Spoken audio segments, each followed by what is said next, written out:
Today we explore the story of a civilization that made daily bathing a sacred practice, while European powers called them primitive.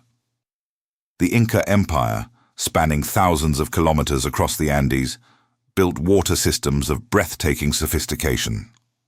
But what history reveals challenges everything we thought we knew.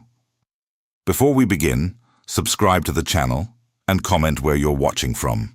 The world that called itself civilized. Long before European explorers reached the shores of the Americas, two worlds existed in complete ignorance of each other. One had made cleanliness a sacred daily practice. The other had not yet understood the simple connection between filth and death. In the 15th century, European cities were places of extraordinary contradiction. Cathedrals rose toward the sky while raw sewage ran through the streets below. Bathing was not simply uncommon, it was considered dangerous. Medieval physicians taught that warm water opened the pores and invited disease into the body. The Church, across certain periods and regions, associated excessive bathing with vanity and spiritual weakness. Water, in the European mind, was as much a threat as a resource. The average person in medieval Europe might wash their hands occasionally, but a full bath was rare, sometimes happening only a few times a year. Among the nobility, powerful perfumes were not used to complement cleanliness. They replaced it. Strong fragrances became marks of status, masking the reality of unwashed skin and clothing worn for days without end. Meanwhile, high in the mountains of South America, a different standard had taken hold, not by accident, by intention. The Inca Empire, known to its own people as Tawantinsuyu, stretched across what is now Peru, Bolivia, Ecuador, Chile, and Argentina. At its height, it was one of the largest empires on Earth, governing millions across some of the most extreme terrain on the planet. And within this empire, water was never simply a resource. It was sacred. The Incas understood water as a living force, a direct gift from the gods, an expression of divine order. Their relationship with it was never purely practical. It was spiritual at its core. And that reverence translated directly into the way they built their cities, engineered their infrastructure, and cared for their bodies every single day. They constructed aqueducts and stone canals of remarkable precision, channeling water from Andean glaciers into cities, temples, and public spaces. In the imperial capital of Cusco, the rivers Huatanay and Tulumayo were carefully managed to keep the city clean, ordered, and alive. Bathing was not an occasional act among the Inca. It was woven into daily life and religious duty. To be clean was to stand in right relationship with the world, with Inti, the sun, and with Pachamama, the sacred earth. Cleanliness was not a matter of comfort. It was a matter of honor. While European cities choked quietly on their own neglect, the Inca moved through a world shaped by water, discipline, and an understanding of the body that no one across the Atlantic would have recognized as sophisticated or chosen to respect. The civilization that history once labeled primitive had mastered something the so-called civilized world had not. If that surprises you, stay with us, because this story is only just beginning. Water as a god. To understand why the Inca bathed daily, you must first understand what water meant to them. This was not a civilization that simply found water useful. This was a civilization that believed water was alive. In the Andean worldview, water was not a resource to be managed. It was a sacred force, a living thread that connected the human world to the divine. The Inca called it Yaku, and its movement through the landscape was understood as the breath of something greater than any human king or stone temple. Rivers were not just rivers. They were pathways of spiritual power, flowing down from the mountains where the gods lived closest to the earth. Inti, the sun god, was the supreme deity of the Inca state. But the earth herself, Pachamama, held a different kind of authority. She was the source of all fertility, all nourishment, all life. And water was her blood. To waste it was an offense. To honor it was a duty. To receive it on your body was to accept a blessing that no priest needed to deliver, because the act itself was already sacred. The Inca built their relationship with water into the very bones of their empire. Stone channels and aqueducts stretched across mountain slopes with an engineering precision that still humbles modern observers.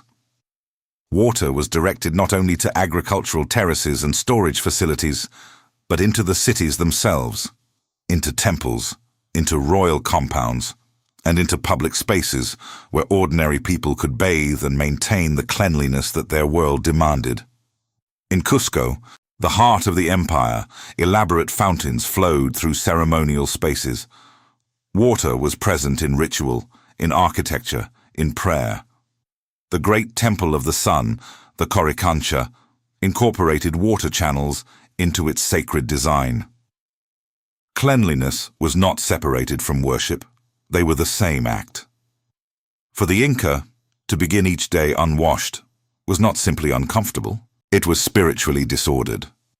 It placed you outside of right relationship with Pachamama, with Inti, with the invisible forces that governed health, harvest, and human fate. A person who ignored their body's cleanliness was a person who had turned away from the sacred. And in a civilization where the spiritual and the physical were never truly separate, that was a serious thing. This was the world that European explorers would eventually encounter, a world where an entire empire had organized itself in part around the discipline of cleanliness, where bathing was not a luxury but a responsibility, where water moved through cities not by accident but by devoted design. They would arrive carrying their own world with them, and they would not recognize what they were seeing for what it actually was. The city that refused to wash. While the Inca rose each morning and moved toward water as a matter of sacred duty on the other side of the world, the great cities of Europe were drowning in something far less holy. London, Paris, Madrid, cities of power, of art, of religion, of empire, cities that produced philosophy and painted masterpieces and built institutions that claimed to represent the highest achievements of human civilization. And beneath all of that, beneath the cathedrals and the courts and the silk, there was filth of a depth that is almost impossible to fully imagine today. The streets of medieval and early modern European cities were not simply dirty. They were systematically, structurally, culturally filthy. Human waste was thrown from windows into the streets below. Animals, horses, pigs, dogs, lived and died among the population. Butchers disposed of remains in open gutters.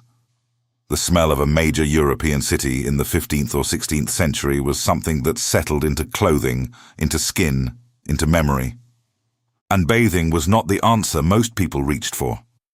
It was, in fact, something many actively avoided.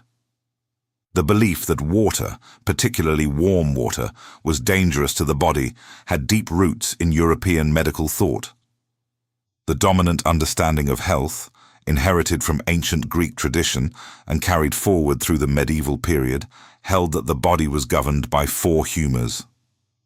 Bathing too frequently was believed to disturb this delicate balance. Physicians warned that opening the pores through immersion invited pestilence in. During plague years, this fear intensified dramatically. When disease swept through populations with terrifying speed, the logic of avoiding water seemed, to many, to be confirmed. The solution that European culture developed was not cleaning the body. It was concealing it. Linen undergarments were changed with some regularity among those who could afford them, and this was considered sufficient. The logic was that clean linen absorbed impurities from the skin, performing a kind of dry cleansing that made water unnecessary. For those who could not afford fresh linen, there was simply nothing. Perfume, powder, and layers of fabric became the architecture of acceptable public appearance. Royalty was no exception. Historical records suggest that some of the most celebrated monarchs in European history bathed only a handful of times per year. The powerful wore their status in their clothing, their jewels, their titles, not in their hygiene. This was not ignorance in the simple sense.